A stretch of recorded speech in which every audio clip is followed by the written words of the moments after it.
Are you guys ready for some nuclear cringe? Like, I'm talking, like, ghoulifying ass nuclear radiation cringe. This topic, the thing I'm going to talk about, I'm warning you. Like, you can stop watching the video now. Just leave a like on your way out, please. Because this is your only warning that, like, this is actually nuclear cringe that we're about to be covering here. This might be so bad that, like, the election is already lost. Like, Trump has won just because of what we're about to see. I want to throw us back really quick. Before I get into this, I want to throw you all back to an event that, like, considering how slim of a margin Hillary lost the election by, it is plausible that this clip alone could have been responsible for losing Hillary the election. As in, if this never happened, Hillary could have gotten just enough extra votes to win when you look at how slim the margin was on Trump's victory. Do you guys remember this and how, like, universally hated this was? So what we want is for more young people to be supported and mentored in getting those skills at community colleges, at apprenticeships run by labor unions and businesses.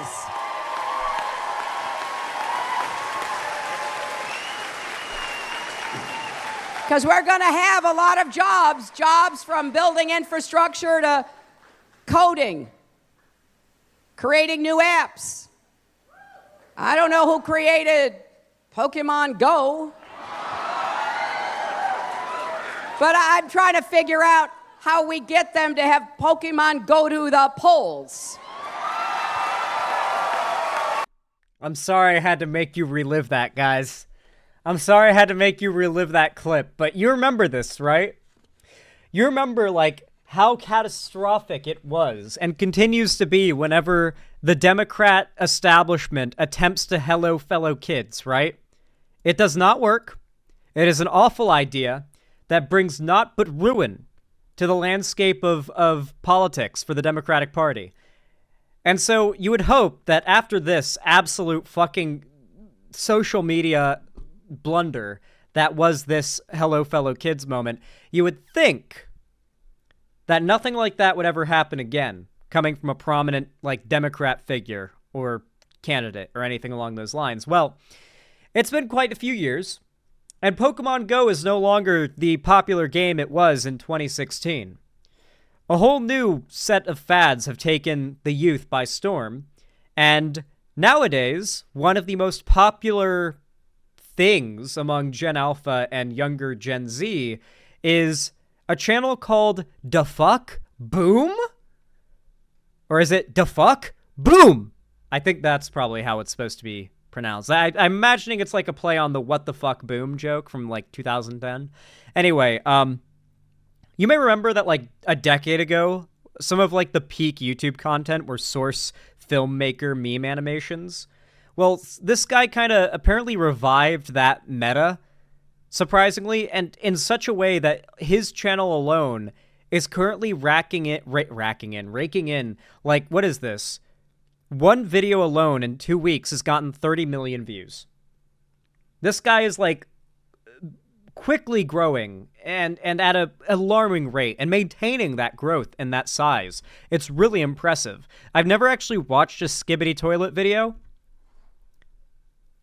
This is his channel. I've never seen a Skibidi toilet video. Is there, like, a story to these? Like, do I need to watch these in order, or can I just click on any one of them and get the gist of things? It'll never die, it's good. SFM will never die. It's a very visual story. Please, Zan, watch the one I just posted. Please, lol.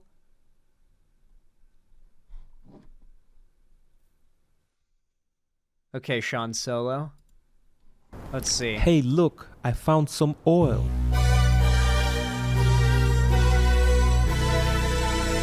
America.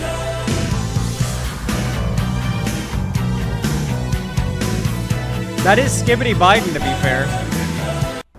Hey, look. So Skibidi Biden was already canon, is what you're telling me. You're telling me that technically Skibidi Biden was already canon. That's wild. That almost makes what you're about to witness even worse. So Stephen Colbert, one of those god-awful cringe night hosts, literally the only The only of these people who do this thing where they're in a suit talking about politics in front of the TV camera making jokes for a living that I like is John Oliver. John Oliver continues to be the GOAT. I refuse to hear John Oliver slander, but Stephen Colbert, fucking, like, all these people, I don't like them. Jon Stewart's pretty cool too, but he's gotten a little cringe lately, the Biden hate. But, you know, overall I'd say he's pretty cool. Stephen Colbert isn't necessarily the worst, but boy, can he be cringe. Boy, can he be cringe. And I think this is a perfect example of, like, I thought Biden would have to do something cringe like Pokemon Go to the polls to ruin his own chances of winning, but there's a good chance that this random night host, without realizing it, just accidentally destroyed Biden's chances of winning this election on accident. Prepare yourselves. It's bad. Skibidi Biden. Skibidi Biden. Skibidi, skibidi Biden. Skibidi Biden. Joe. Skibidi Biden. Hitler's language. Trump is using Hitler's language. Trump is using Hitler's language. Skibidi. Skibidi Biden.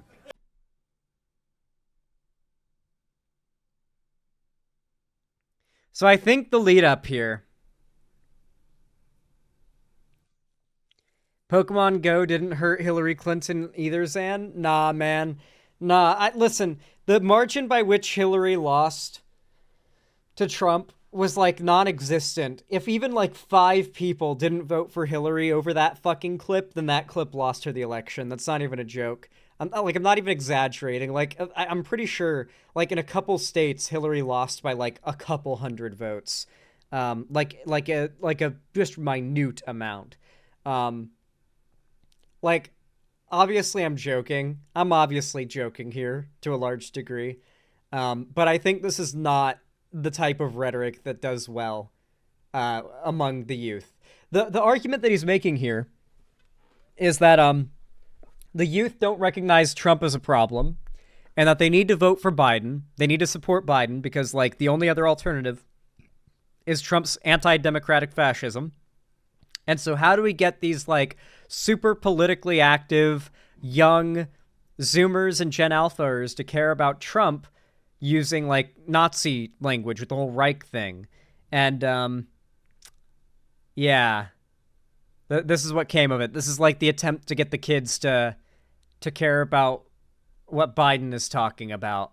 So it's, like, the ultimate hello, fellow kids. I'm going to make you watch it again, by the way, guys. This isn't over. I'm going to make you watch it one more time just so it really sears into your mind and you can never forget it. Skibidi Biden. Skibidi Biden. Skibidi Biden. Skibidi Biden. Joe. Skibidi Biden. Hitler's language. Trump is using Hitler's language. Is this even what, like, Skibidi toilet videos are like? Like, is this even what they're like typically outside of the, like, toilet imagery? No. So this is literally just like they heard Skibidi toilet, saw a screenshot, and then recreated what they thought it was. Is that, like, hold on, we gotta watch, like, a Skibidi toilet video so I know what the fuck this is all about. Here's a 3-minute one. It's called Skibidi Toilet 72 Part 1. Jesus fucking Christ. Okay, what is this about? I've never seen one of these videos before.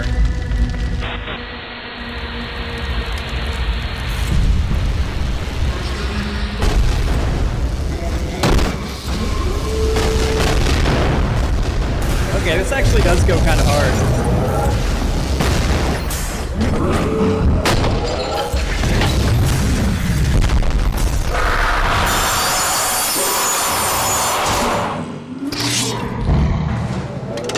It's like Source Film and like Source Filmmaker, Source Film Engine or whatever. It's like really good for making like movies and stuff like this. It's been used for these type of machinimas for a very long time. I remember like there were, God, this takes me. What's weird about it? This I want to call Skibidi toilet slop, right? Like my reflex is to call Skibidi toilet slop, but at the same time, it's kind of not. Like it's actually kind of not slop. I think about it, and I think back to like what was popular when I was younger, And it actually reminds me a lot of the like Gmod era online back in the early 2010s. There was a time when like thumbnails where you had like a character, it'd be like one of the Gmod murder characters, like it would be a Gmod murder like game mode video, and like the thumbnail would be like one of the characters making a face like this, because you can stretch all the face proportions for thumbnails to make like a funny face for a character, and you can keep them that way. And so you would get videos like this, and like this was effectively the culture of YouTube, a lot of gaming YouTube back in early 2010s, and now it's almost like been revived by just a single guy, rebranded and sold to a whole new batch of young people as something completely new. Maybe not like sold as completely new, but like it is being interpreted as this like new hip thing. But these videos, like this type of video, was like at its previous peak in popularity when I was literally in middle school. I'm not joking. Like, this is a nature is healing moment. Like, this stuff was what was popular when I was in middle school watching like Gmod videos, and now this is like very much back. Zan saying young people hurts my bones. Based. Listen, I'm 24 years old. I think back to what was popular when I was in middle school, and that's a while ago, okay? And literally, kids is what I mean when I say young people, all right? Like, you may call me a kid, depending on what age you are, but, like, I'm 24 years old. I can rent a car, right? Right? Or do I have to wait another year before I can rent a car? I'm not sure. Might not be able to rent a car for a couple more months. But regardless, yeah, I definitely think of younger people as, like, I don't know, 20 and younger. That's like Gen Z in my mind, like the kids, the Zoomers, the little dumb baby fetuses. I always forget that I am 5 years older than you. Many of you are older than me. Many of you are older than me. It's 25. Oh, I got one more year. Oh, it's 26 apparently. 2 more years. What? Okay, well, yeah, this is the stuff.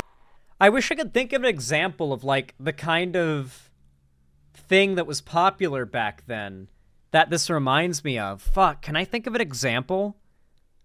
Obviously Gmod murder mystery stuff, but yeah, I mean, I'm getting a little too caught up in the whole like Skibidi toilet discussion part of all this, but man, that whole Skibidi Biden video, like, do you understand why the right is so much more effective at bringing in young people when the culture of young people, like, if you've ever met like a Zoomer before, their entire personality is trying to be as like offensive, counterculture, different, and like unique as possible. Like, it's literally just what teenagers do because they want to feel special. And a good way to do that is offending people and being like edgy. This kind of stuff does not appeal to like any modern teenager. I know because I was one, like, not all that long ago. I know how this kind of stuff made me feel, because not much has changed when it comes to the Democratic Party's messaging from when I was like 15 or 16 years old to today. I've just gotten older and more mature, and now the not propaganda, the messaging that has not changed, I've changed to the point where I am now like interested in it and it appeals to me, but like, I still cringe at this shit, you know? I don't know. Like, they have to know this doesn't make young people want to vote for Biden, right? Like, no young people see this as endearing or cute or funny. They just see this as, like, unassailably, like, cringe. Like, they just want to run away and like, forget about this ever having happened. Like, why give this kind of ammo? I don't get it. Why are these, like, boomer and millennial and Gen X left-wing Democrat people so disconnected? Like, make an edgy joke. Say something offensive. Offend conservatives for once. Like, say something that offends conservatives. Like, actually really offends them. And then when they get offended, laugh at them for it and take public joy in how angry they are about it. That is what conservatives do, and it's what attracts young people, because young people like trolling. They think it's funny. And a lot of right-wing advocacy is pretty much just advanced trolling. Like, am I really wrong? Am I really wrong? I don't know. The Democrats are not good when it comes to messaging with young people, that's for sure. And on many different fronts as well. But thankfully, young people don't really vote anyway, especially left-leaning young people. So, and they never have, so they're not really, like, unless they start voting, it's not like their lack of voting is going to make a difference in the outcome of elections. If they start voting, though, then it could mean a lot more Democrat wins down the road, so that would be pretty cool.